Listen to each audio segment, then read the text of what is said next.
Hello दोस्तों, मैं आपके लिए net set JRF paper 2 education के लिए बहुत ही इम्पोर्टेंट क्वेश्चंस लेकर आया हूं और इस PDF फाइल में आपको एंड में हर एक क्वेश्चन का डिटेल्ड एक्सप्लेनेशन भी देखने को मिल जाएगा। लेकिन यहाँ पर हम डिटेल्ड एक्सप्लेन नहीं करेंगे।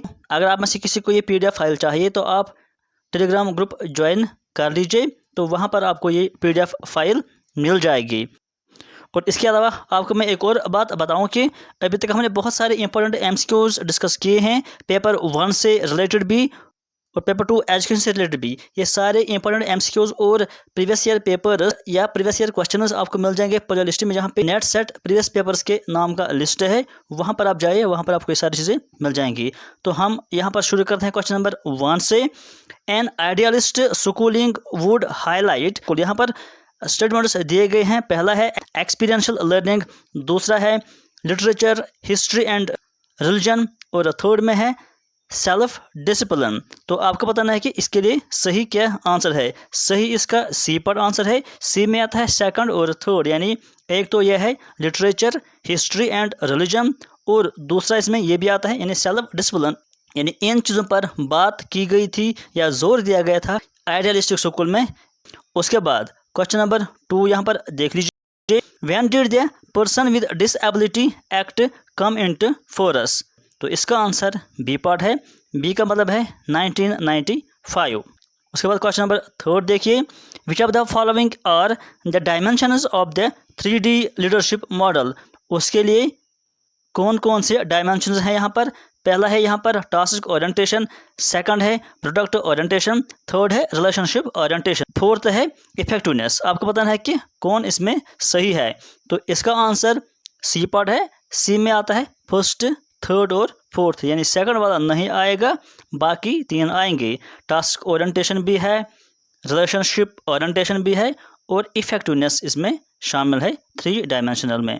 उसके बाद जो क्वेश्चन नंबर 4 है, असर्शन में कहा गया है children learn about gender based roles assign to them, और रीजन कहता है the manifest function of education leads to this learning.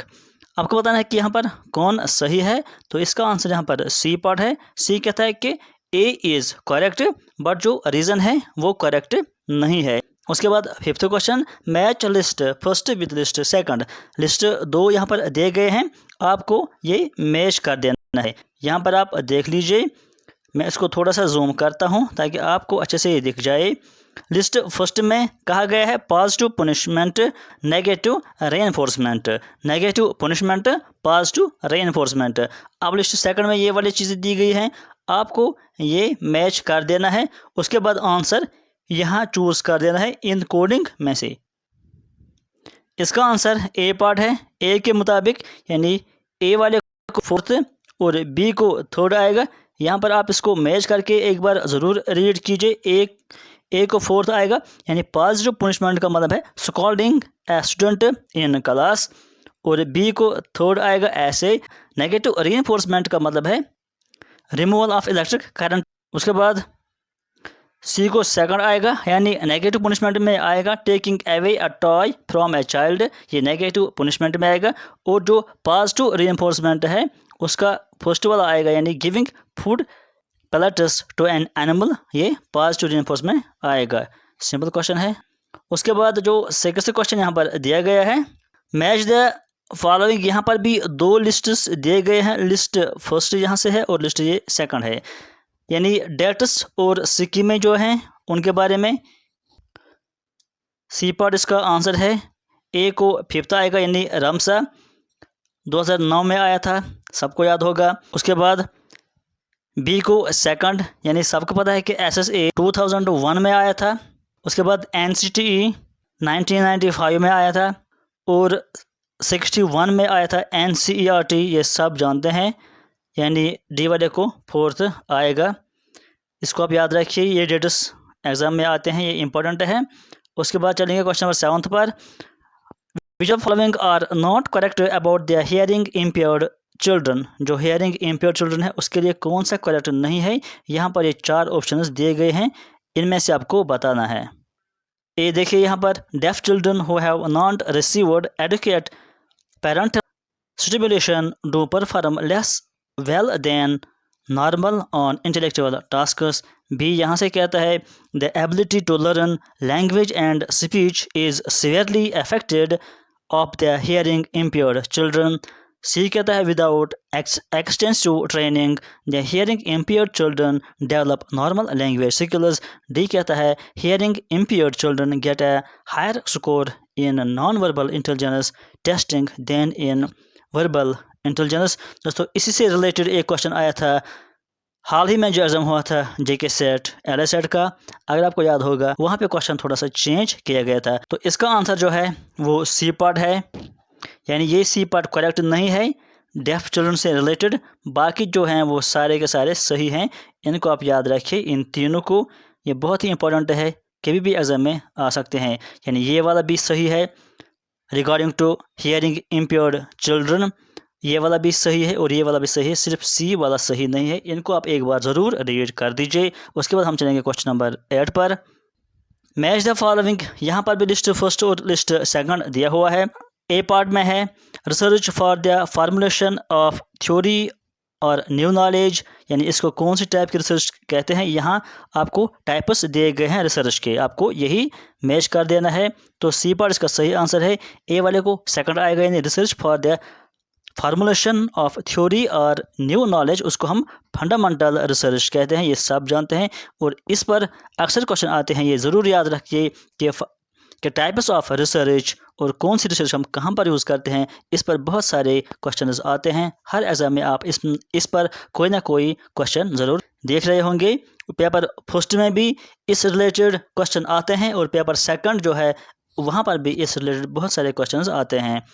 और जो दूसरा है यहाँ पर research for the solution of classroom problems, तो ये उसको हम कहते हैं एक्शन रिसर्च, यानी जहाँ पर हम इमीडिएट प्रॉब्लम को सॉल्व कर देते हैं वहाँ पर एक्शन रिसर्च हम यूज़ कर देते हैं.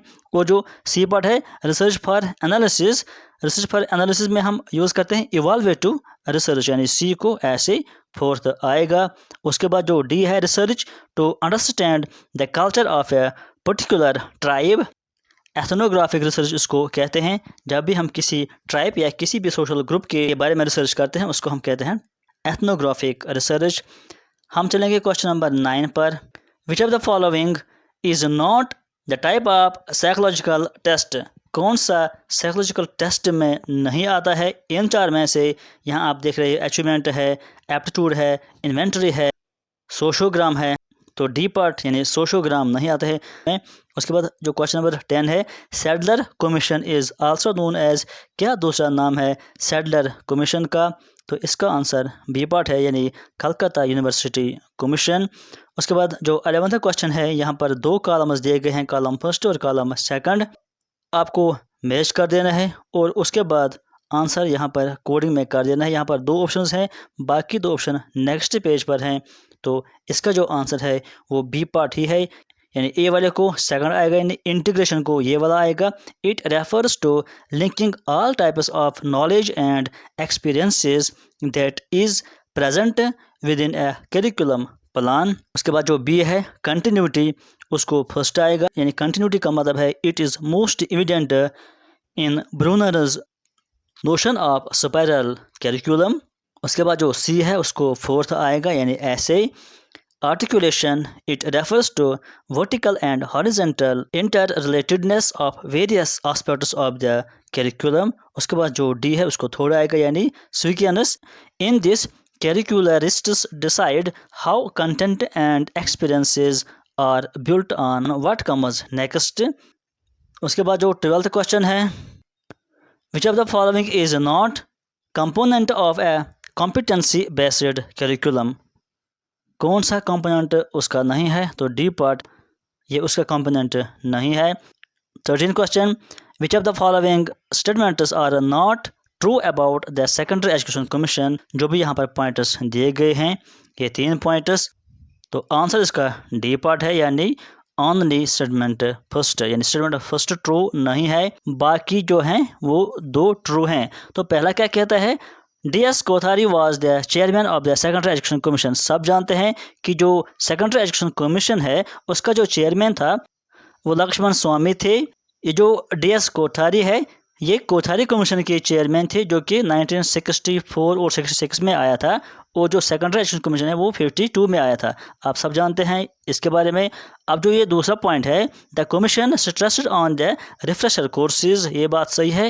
Related to secondary education commission, workshops and conferences for in service teachers, ये भी आप जानते हैं। और एक और इम्पॉर्टेंट बात इस रिलेटेड, यानी सेकेंडरी एजुकेशन कमीशन, इसका दूसरा नाम क्या है? इसका दूसरा नाम है कि इसको हम कहते थे बाइबल ऑफ टीचर्स, यानी इस कमीशन में टीचर से रिलेटेड बहुत सारी रिकमेंडेशन आई थी, नाम दिया गया था फिर बाइबल फॉर टीचर्स। ये भी आप याद रखें, ये यहाँ पर नहीं दिया गया है। It also recommended that training colleges should conduct research work, ये दो इसमें सही है, लेकिन ये पहला वाला इसमें गलत है।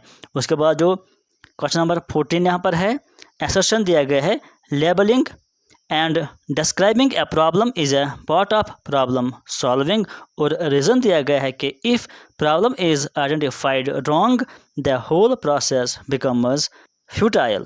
तो आप बताइए कि यहाँ पर कौन सा सही है?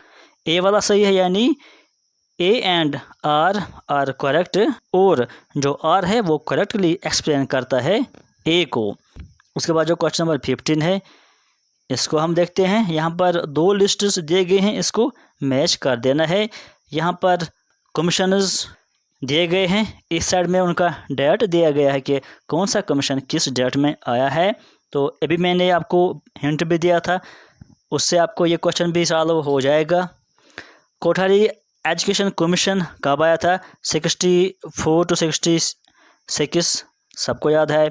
नेशनल नॉलेज कमीशन 2007 में आया था, सब जानते हैं। यूनिवर्सिटी एजुकेशन कमीशन कब आया था? यहाँ पर देख लीजिए, 48 टू 49 में आया था। सेकेंडरी एजुकेशन कमीशन कब आया था? 52 टू 53, यानी यहाँ पर है इसका सही आंसर। तो ए को अगर थर्ड है और बी को फोर्थ है, तो देखिए ए को थर्ड और बी को फोर्थ, ये वाला ऑप्शन है, यानी बी पार्ट सही आंसर हो जाएगा। याद रखिए ये डेट्स और नाम इन कमीशंस का इंपॉर्टेंट है। उसके बाद यहाँ पर क्वेश्चन नंबर 16 दिया गया है, करिकुलम चेंज रेफर्स टू, क्या है मतलब करिकुलम चेंज का? तो यहाँ पर इसके ऑप्शंस दिए गए हैं। ए है रिविजन ऑफ करिकुलम, बी कहता है giving a new position, C कहता है finding strengths and weakness of curriculum, D कहता है कि alteration to the philosophy of curriculum, A कहता है कि select the content for the formation of curriculum, और एफ कहता है कि reviewing the content of the curriculum. अब यहाँ से आपको चूज़ करना है आंसर इन ऑप्शन में से कि कौन इसका सही आंसर हो जाएगा। तो इसका आंसर सही सी है। सी में आता है ए बी डी एफ, यानी सी नहीं आएगा, ए भी आएगा, बी भी आएगा, सी नहीं आएगा, डी भी आएगा, एफ आएगा, ई नहीं आएगा। ये आप रीड कर दीजिए एक बार। यानी रिविजन ऑफ करिकुलम ये भी चेंज में आता है, गिविंग ए न्यू पोजीशन और डायरेक्शन टू द करिकुलम ये भी आएगा, फाइंडिंग स्ट्रेंथ्स एंड वीकनेस ये करिकुलम चेंज में नहीं आता है, लेकिन alteration to the philosophy of curriculum ये भी चेंज में आ जाएगा, और reviewing the content of the curriculum ये भी उसमें शामिल है। उसके बाद जो क्वेश्चन नंबर 17 यहाँ पर दिया गया है, असर्शन और रीजनिंग वाला क्वेश्चन फिर से है। असर्शन में कहा गया है कि action research is an approach of reflective teaching, और रीजन में कहा गया है in action research the teacher hypothesizes about possible causes of a problem and looks for a possible solution. तो आपको बताना है कि कौन सा इस रिलेटेड सही है, क्या दोनों सही हैं? इसका आंसर ए पार्ट सही है, यानी A and R correct and R is the correct explanation of A. उसके बाद question number 18, in this curriculum we don't teach students and the message circulated among the students is these elements are not important in their educational experiences or in our society। तो ये कौन सा type का curriculum होता है? In short आपको ये बताना है कि कौन सा टाइप का करिकुलम ऐसा होता है जहाँ पर हम स्टूडेंट से कहते हैं कि ये वाला पोर्शन या ये वाला चैप्टर या ये वाला टॉपिक इतना इम्पोर्टेंट नहीं है, इसको हम ड्रॉप करेंगे या इसको हम बाद में पढ़ेंगे या इसको हम छोड़ देते हैं। तो उस टाइप का करिकुलम कौन सा टाइप का करिकुलम होता है? आपको समझ में आया होगा, बहुत ही सिंपल है। इसको हम कहते हैं नल करिकुलम। उसके बाद चलेंगे क्वेश्चन नंबर 19 पर। असर्शन यहाँ पर दिया गया है, interaction change is the most important and efficient type of curriculum change, और रीजन दिया गया है, change in the curriculum includes a commitment from teachers as well as clear communication of expectations. तो बताइए कौन सा यहाँ पर सही है इसका। तो डी पार्ट यहाँ पर सही हो जाएगा। डी में क्या है, R is true but A is false, यानी आर सही हो जाएगा, लेकिन जो असर्शन यहाँ पर दिया गया है कि interaction change is the most important and efficient type of curriculum change, ये गलत है। उसके बाद 20 क्वेश्चन पर चलते हैं। Which of the following are the feedback devices. यहाँ पर जो भी ऑप्शंस दिए गए हैं इनमें से कौन कौन सा फीडबैक डिवाइस में आता है। यहाँ पर एक ऑप्शन है सिमुलेटेड सोशल स्किल ट्रेनिंग। बाकी 3 ऑप्शन यहाँ पर दिए गए हैं, यानी interaction analysis, micro teaching, guidance, assessment of portfolio. आपको बताना है कि कौन यहाँ पर सही है। इसका सही आंसर डी पार्ट, यानी फर्स्ट, सेकंड, थर्ड, फोर्थ और फिफ्थ, यानी पहला भी इसमें आएगा, सेकंड भी, थर्ड भी, फोर्थ और फिफ्थ भी, ये सारे के सारे इसमें शामिल है। इनको आप ज़रूर रीड कर दीजिए और याद भी रखिए, इंपॉर्टेंट क्वेश्चन है और इंपॉर्टेंट पॉइंटर्स भी यहाँ पर दिए गए हैं। उसके बाद जो क्वेश्चन नंबर 21 यहाँ पर दिया गया है, which of the following statements are correct regarding types of assessment. जो कि टाइप्स ऑफ असेसमेंट होते हैं उस रिगार्डिंग कौन सा यहाँ पर सही है इन 3 स्टेटमेंट्स में से। यहाँ पर टाइप्स दिए गए हैं, क्राइटेरियन रेफरेंस्ड या नॉर्म रेफरेंस्ड। ये तो इंपॉर्टेंट है, इसको याद रखिए और अंडरस्टैंड कीजिए, यानी इस पर बहुत सारे क्वेश्चंस आते हैं। तो पहला क्या था, in criterion referenced assessment each individual is compared with another individual. तो आपको बताना क्या ये सही है। दूसरा क्या था, in norm referenced assessment each individual is compared with another individual. और थर्ड कहता है कि norm referenced assessment is competitive in nature. बताइए कौन सा इनमें सही है। इसका आंसर सी पार्ट है, यानी statement of second and third are true. ये वाला भी ट्रू है, ये भी ट्रू है, लेकिन ये जो पहला वाला है ये गलत है। अब इनको हम रीड करते हैं और समझते हैं। देखो जो पहला है, in criterion reference assessment each individual is compared with another, ये गलत है। हम ईच इंडिविजुअल को दूसरों से कंपेयर करते हैं, उस टेस्ट को हम कहते हैं या उस असेसमेंट को हम कहते हैं नॉर्म रेफरेंस टेस्ट, जब हम एक इंडिविजुअल को बाकी से कंपेयर करते हैं। तो इसमें यहाँ पे कहा गया है कि उसको हम कहते हैं क्राइटेरियन रेफरेंस्ड। तो यहाँ पर ये गलत है, क्योंकि क्राइटेरियन रेफरेंस टेस्ट वो टेस्ट होता है जहाँ पर हम एक इंडिविजुअल को एक इंडिविजुअल तौर पर उसको असेसमेंट करते हैं, उसने कितने मार्क्स लाए हैं, कितने में से नंबर लाए हैं, बस इतना ही हम उसमें देखते हैं। तो ये यहाँ पर गलत हो जाएगा। अब जो दूसरा है वो ऑटोमेटिकली ठीक हो जाएगा, क्योंकि अभी हमने बताया कि नॉर्म रेफरेंस असेसमेंट जो होता है इसमें each individual is compared with another individual, यानी एक इंडिविजुअल को जब हम दूसरों के साथ कंपेयर करते हैं उसको हम कहते हैं नॉर्म रेफरेंस्ड असेसमेंट। अब जो थर्ड है, norm referenced assessment is competitive in nature, यानी ये कॉम्पिटिटिव इन नेचर होता है, क्योंकि जब हम एक को बाकी से कंपेयर करते हैं तो ये कॉम्पिटिटिव ऑटोमेटिकली हो जाता है। सिंपल है। उसके बाद जो क्वेश्चन नंबर 22 यहाँ पर दिया गया है, which of the following statements is not true about emotional intelligence. आपको बताना है कि इमोशनल इंटेलिजेंस से कौन सा ट्रू नहीं है। यहाँ पर ये जो 4 ऑप्शंस दिए गए हैं, बी पर इसका सही आंसर है, यानी इमोशनल इंटेलिजेंस से ये ट्रू नहीं है, यानी reducing your emotions. Emotional intelligence में नहीं कहा गया है कि अपने इमोशंस को रिड्यूस कीजिए, बल्कि ये जो बाकी 3 है ये सही है, यानी उसमें कहा गया है कि आइडेंटिफाइंग योर ओन इमोशंस, यानी जो अपनी इमोशंस को पहचान लेता है, समझ लेता है, तो वो इमोशनल इंटेलिजेंस में आता है। या आइडेंटिफाइंग अदर्स इमोशंस, बाकी इमोशंस को, बाकी लोगों के इमोशंस को समझना, ये भी उसको भी हम कहते हैं इमोशनल इंटेलिजेंस। या कम्युनिकेटिंग योर ओन इमोशंस, तो ये भी इमोशनल इंटेलिजेंस में आ जाता है। 23rd क्वेश्चन हम देखते हैं, which of the following statements are true for Vedanta school of thought. यहाँ पर आपको बताना है कि वेदांता स्कूल ऑफ थॉट से रिलेटेड कौन सा यहाँ पर ट्रू है। पहला यहाँ पर है, Vedanta believes there are 9 different ways of pramanas, तो गलत है। सेकंड कहता है, focus of education should be on overall development of the child. आप बताइए क्या सही है, ये गलत है। थर्ड कहता है, child decides the content of education. Fourth कहता है, most commonly used teaching method is the lecture method. Fifth कहता है कि religion is the basis of education. आपको बताना है यहाँ पर कौन सा इसका सही आंसर हो जाएगा। तो सी हो जाएगा, यानी सेकंड, फोर्थ और फिफ्थ ये भी सही हो जाएगा, ये भी सही हो जाएगा और ये भी सही हो जाएगा। पहला वाला सही नहीं हो जाएगा, क्योंकि 9 प्रमाणास नहीं होते हैं, मैक्सिमम 6 ही प्रमाणास होते हैं, और जो वेदांता है उसमें 6 ही प्रमाणास की बात की गई थी। और दूसरा जो है ये सही है, यानी focus of education should be on the overall development, सही है। और जो थर्ड है child decides the content of education, ये भी गलत है यहाँ पर। उसके बाद जो फोर्थ और फिफ्थ है ये सही है, इसको ऑपरेट कीजिए। उसके बाद जो नेक्स्ट क्वेश्चन है यहाँ पर question number 24, the term intelligence quotient यानी IQ was coined bye home, किसने ये दिया था ये टर्म IQ? आपको पता ही होगा कि जो पहला इंटेलिजेंस टेस्ट दिया था वो अल्फ्रेड बिनेट ने दिया था, लेकिन यहाँ पर बात उस टेस्ट की नहीं हो रही है, यहाँ पर बात होती है IQ की, यानी जो IQ टर्म दिया था वो किसने दिया था? तो इसका आंसर सी पर है, यानी विलियम स्टर्न। यानी सबसे पहले विलियम स्टर्न ने IQ दिया था और उसकी फार्मूला भी बताई थी, जो आपको याद होगा, mental as divide by chronological age into 100, ये होता है IQ के बराबर, आप ये जानते हैं। तो उसके बाद जो क्वेश्चन नंबर 25 यहाँ पर दिया गया है, असर्शन में कहा गया है कि Kurt Lewin's equation of behaviour is F is equal to P of E, और उसका रीज़न दिया गया है यहाँ पर, he noted that development of an individual is influenced by the nature that they receive. आप बताइए कि यहाँ पर कौन सही है? तो सी पर इसका सही आंसर है, यानी A is correct but R correct नहीं है, ये वाला करेक्ट है। यानी कर्ट लेविन की इक्वेशन जो है, यानी behaviour is called function of P and E, लेकिन आर जो है ही noted that development of an individual is influenced by the nature, ये यहाँ पर गलत है। तो याद रखिए। उसके बाद जो बाकी क्वेश्चंस है इसको हम अगले वीडियो में डिस्कस करेंगे, क्योंकि वीडियो थोड़ा सा लंबा हो रहा है। तो आज के इस वीडियो में फ़िलहाल इतना ही। Thank you.